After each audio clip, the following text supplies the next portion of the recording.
Dr. Priest, let's talk a little bit about periodontal disease. And here's my feeling.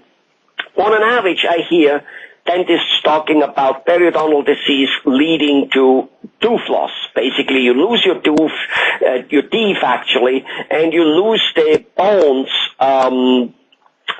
where the teeth are sitting in, and all of it is just not a good thing. However, here's my feeling, and you tell me how off I am here. In the end, the teeth can be replaced. You dentists do a wonderful job putting crowns, bridges, even dentures, which are rather inexpensive, and of course the modern way of implants, which make it. There is probably people out there like Julia Robertson, and I'm not saying she has all implants by no means. I'm just saying many movie stars probably do have all faked teeth simply to make him looking the way they want to make him looking. Do you know what I mean? So, so it's a wonderful thing, and it's really not a big problem, rather than having to go through the hassle and spending the money. But, it can be fixed. Now, however, what cannot be fixed, in my opinion, or very difficult to be fixed, and would be dangerous, is while this is happening, while you're losing your teeth, which may take 3 to 10 years, whatever, you're having an infection in your mouth. And an infection is an infection is an infection. It poisons your body. And this infection is in the mouth, which is the gateway to the blood vessels. No part in the body goes so fast, the blood vessels into the blood, than in the mouth. Take a little bit of salt under the tongue, and you got it right in your blood. So you poison the kidney, you poison the liver, you poison the blood in itself. Heart disease, brain, name it, and who wants to have bad kidneys or bad liver and whatever it is. So that cannot be fixed anymore, and that's going on for years and years.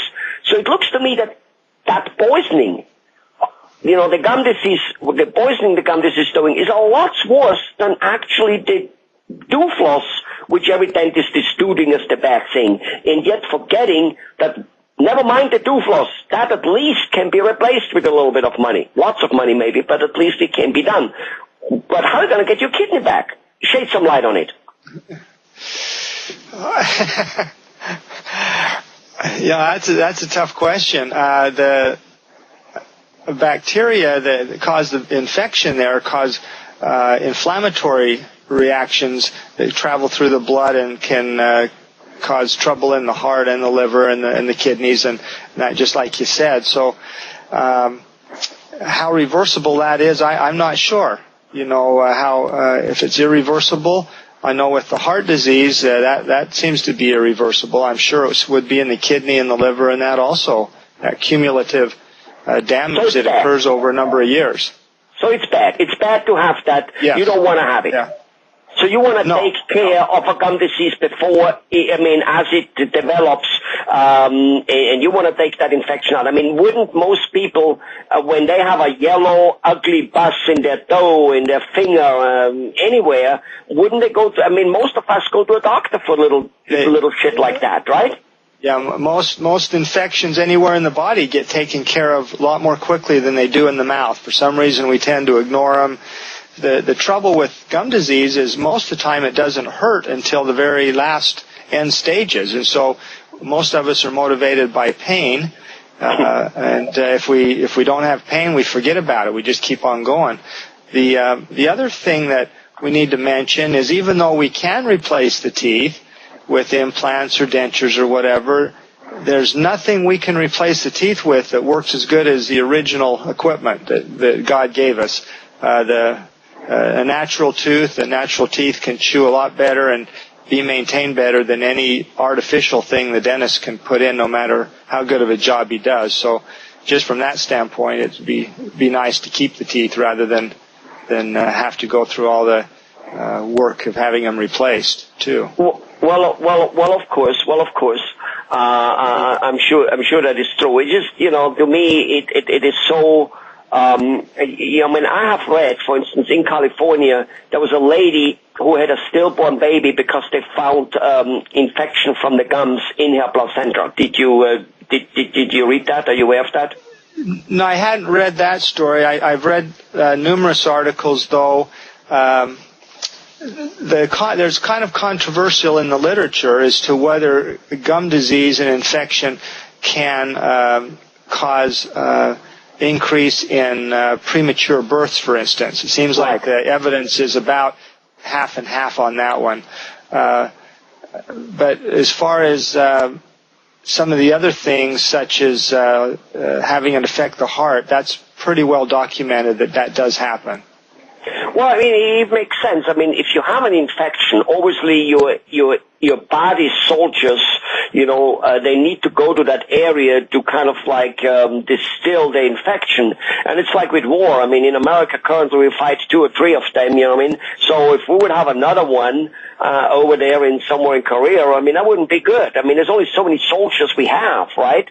Mm-hmm. And I mean, exactly. I think it's the same with the body. Like in Japan, there was a study that the HIV virus, which is not AIDS, can easily turn, or has been proven based on their study, that it can turn into AIDS, full-blown AIDS, because of gum disease, simply because gum disease makes your overall immune system bad. Now, thanks God, not everybody has HIV virus, so it's not necessarily that much to worry about it, but I mean, if it can do something so devastating, turning HIV into AIDS, what about the next flu season which is coming? Wouldn't the body be weakened, and would you want to have that? Right. No. That's a good point, and that's true. Anytime you have a chronic infection, it's going to weaken the body in such a way that it's not as strong to fight all the other influences that come upon it. So that's a good point. Good. So basically, you are concurring with the experts out there that gum disease, yes, number one, it loses you your teeth, and obviously that costs you truckloads of money and lots of ugliness until that happens, lots of stinky mouth in between and all that stuff which you just don't want. And nevertheless, during those years, you have an infection eating away at your body and poisoning your body daily and throwing all kinds of immune systems out of wacko, which might or might not ever be able to be corrected. That's true. That's exactly true. So I would say that it's. Pardon? Let's fix it. Let's get that let's get that dirt, that rotten chicken scraped out of the mouth so that they infect, because that's really all it is. You kind of basically scrape the infection out and then one is okay again. Right. Gum disease can be we haven't found a way to cure it, but we've found a way to keep it in remission and treat it. So if the technology we have today, you can keep it in control and keep it at bay anyway. Wonderful. Thanks a lot, Dr. Priest. Thank you.